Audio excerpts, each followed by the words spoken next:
Assalamualaikum warahmatullahi wabarakatuh, sahabat Air Movie. Melanjutkan dari episode sebelumnya, Leo berkata, kita akan mengirim kepala mereka yang pergi dari Konya. Orang Turki akan melihat bahwa pedang kita sangat dekat dengan mereka. Komandan Tatius, aku tidak ingin ada kemunduran. Lalu Tatius mengatakan, mata-mata kita mengawasi setiap langkah karavan, mereka akan mati.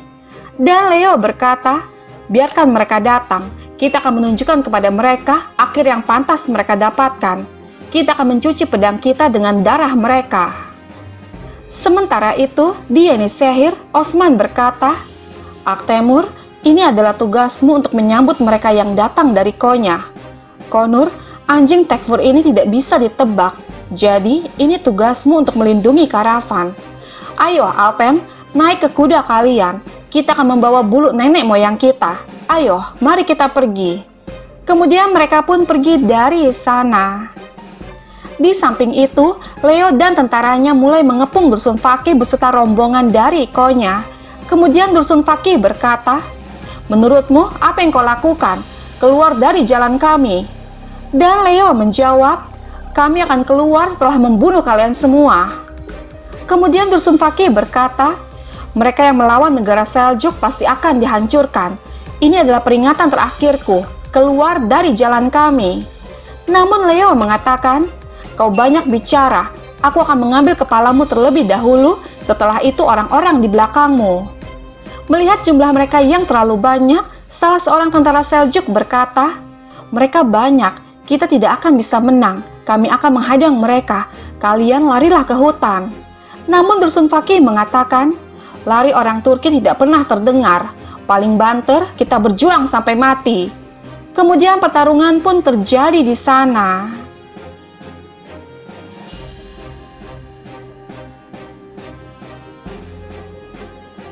Di sisi lain hutan, Turhan berkata, mengapa mereka tidak menyukai semua cendekiawan ini, saudara? Dan Besungur menjawab, Osman Bey telah menjatuhkan orang-orang kafir. Sekarang semua orang ada di belakangnya, alhamdulillah. Lalu Songurbay mengatakan, batu besar terdengar keras, mereka melintasi lautan dan pegunungan. Dan Konur mengatakan, seiring bertambahnya orang yang mendukung Osman Bey, pertempuran juga akan meningkat. Islam akan melampaui batas, insya Allah. Lalu Syamil bertanya, apa pendapatmu tentang banyak cendekiawan yang datang ke tanah kita, Aktemur Bey? Dan Aktemur menjawab, kita akan segera menjadi Belik yang merdeka. Kita akan membuat orde baru, dan ini akan diwujudkan dengan para cendekiawan. Itu sebabnya, karavan yang datang dari Konya menjadi penting.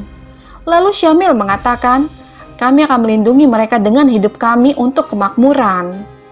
Melihat masih belum juga ada yang datang, Aikut berkata, tidak ada yang datang dari Cakrawala, aku harap tidak ada yang terjadi pada mereka. Kemudian Aktemur memerintahkan Kutluap untuk mengirim Alpen pengintai. Namun tidak lama, Elbas datang seraya berkata, Aktemur Bey, tentara Tekfur menuju Konya. Mendengar ini Aktemur berkata, mereka mendengar tentang kelompok itu, mereka akan menyerang. Lalu Konur mengatakan, kalau begitu kita harus menjadi orang yang menyerang. Aikut juga mengatakan, ya, ayo cepat ke sana sekarang, dan biarkan kita merusak rencana mereka. Lalu Aktemur mengatakan, tentu, kita tidak akan berhenti sampai kita membunuh mereka. Kemudian mereka pun pergi dari sana.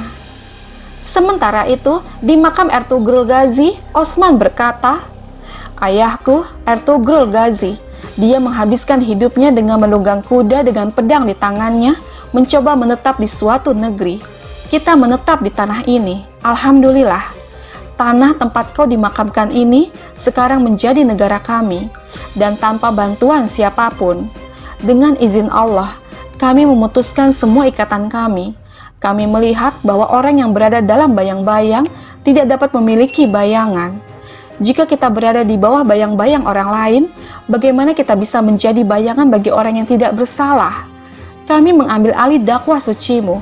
Kami mengakhiri dakwah ini yang bertanggung jawab bukan untuk kemenangan, tetapi untuk ekspedisi dengan kemenangan. Alhamdulillah. Dan sekarang bersama anak-anakku, insya Allah, kami akan menyebarkan panji ini ke seluruh dunia. Sampai seluruh dunia ditaklukkan, kami akan tetap mengamankan ketertiban. Benarkah, nak? Kau tidak perlu khawatir, Ertugrul Bey. Sementara itu, pertarungan masih berlanjut antara Leo dan para ulama dari Konya. Dengan sangat keji, Leo dan Tatius memerintahkan tentaranya untuk menghabisi mereka semua. Tidak lama Aktemur dan yang lainnya tiba. Tanpa ditunda, mereka langsung melontarkan serangan ke arah para tentara kafir.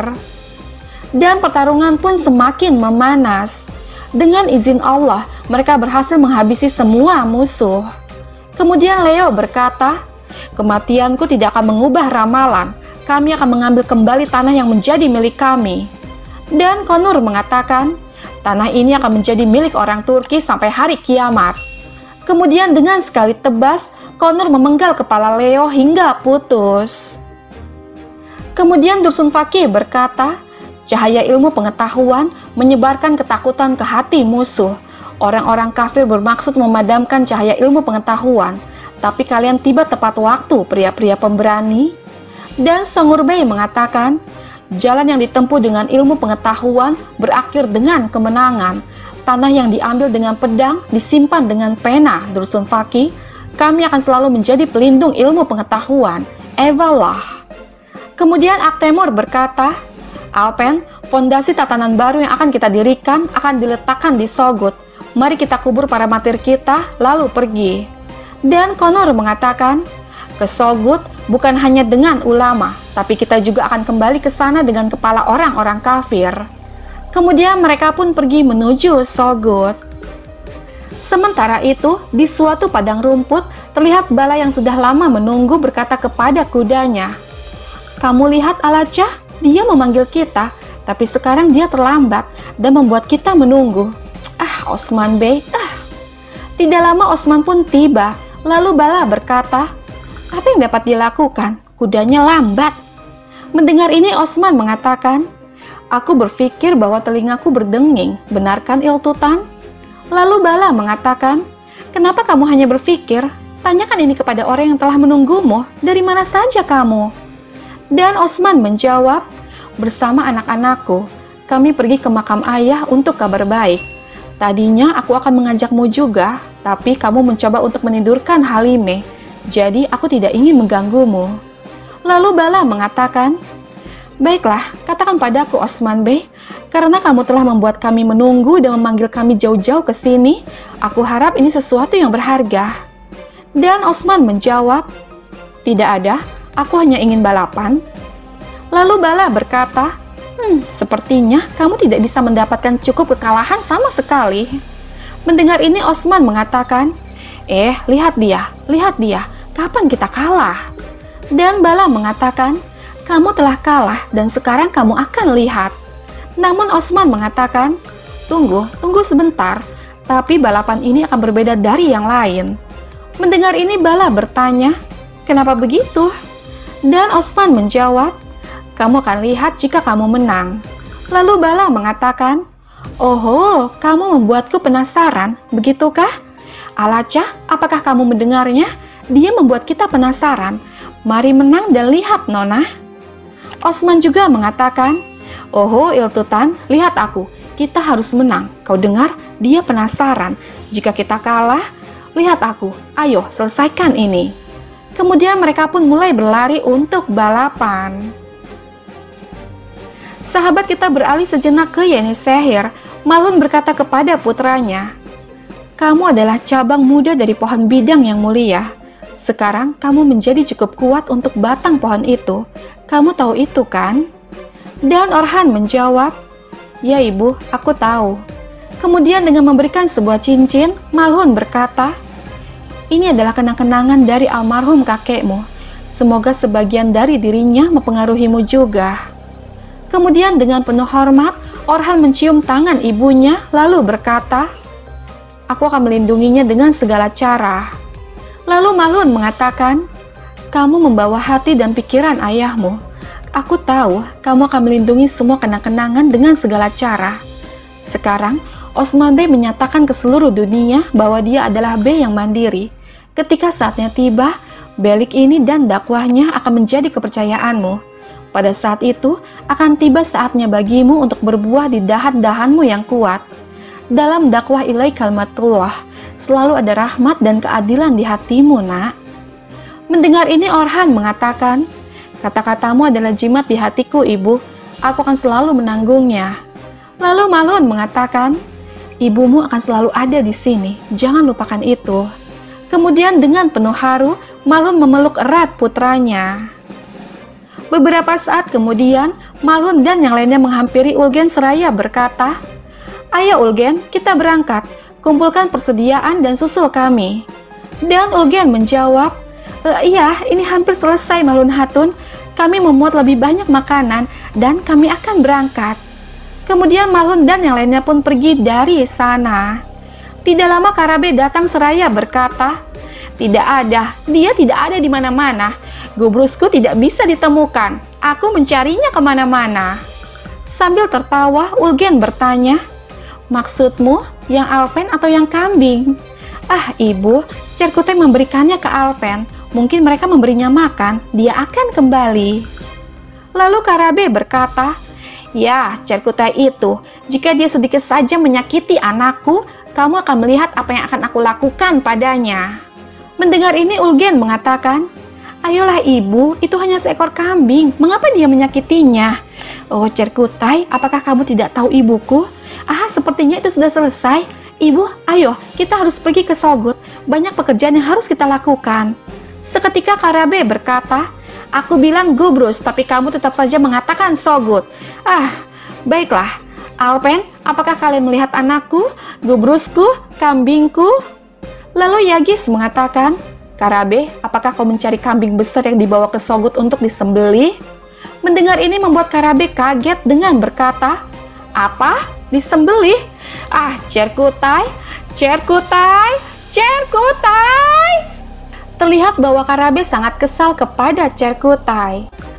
Sahabat kita kembali ke Osman dan Bala yang masih berlari untuk berpacu kuda. Terlihat pasangan ini sangat menikmati perlombaan tersebut. Setelah sekian lama, mereka melalui perjalanan panjang yang penuh dengan konflik dan permasalahan.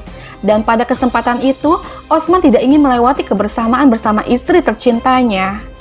Kemudian Bala berkata, waktu berlalu, tapi kamu masih ingat, begitukah Osman Bey? Dan Osman menjawab, ya, tentu aku ingat. Kau ingat itu? Sahabat, di sini kita diperlihatkan kilas balik saat mereka berdua masih muda. Di padang rumput yang sama, di bawah pohon yang sama, Osman berkata, waktunya akan tiba. Tenda kita akan diisi dengan suara anak-anak kita. Setelah itu negara suci, suku-suku Turki yang berkumpul akan didirikan. Reputasi tatanan keadilan dan kebebasan akan terdengar dari jauh. Dengan para wanita yang dibesarkan oleh Bala Hatun dan dengan para prajurit Osman Bey, kita akan memasangkan sanjak kita di mana-mana. Dengan izin Allah, kita akan melihat hari-hari itu, Bala. Kemudian dengan memasangkan sebuah kalung di leher Bala, Osman berkata, ini terlihat sangat indah. Kamu selalu bersamaku dalam mimpiku. Kamu tidak melanggar sumpah kita sejak hari pertama. Kamu selalu mendukungku bersama para saudarimu. Terima kasih, Bala. Lalu Bala mengatakan, aku percaya pada mimpimu sama seperti aku percaya padamu, Osman. Syukur Alhamdulillah, semuanya menjadi kenyataan satu persatu. Dan Osman mengatakan, ya, impian kita menjadi kenyataan. Lihat, masa lalu tetap ada di sini. Aku adalah Osman dan aku bersamamu. Aku menjadi Osman Bey dan aku masih bersamamu. Tapi sekarang, saatnya kita memproklamasikan kemerdekaan. Kita akan memberitahu seluruh dunia bahwa kita adalah Belik yang mandiri. Lalu Bala bertanya, apakah sekarang sudah berakhir, Osman? Dan Osman menjawab, tidak. Bisakah mimpi itu berakhir sama sekali? Ini hanya permulaan. Ayo Bala, ayo. Kemudian mereka pun pergi menuju Sogut.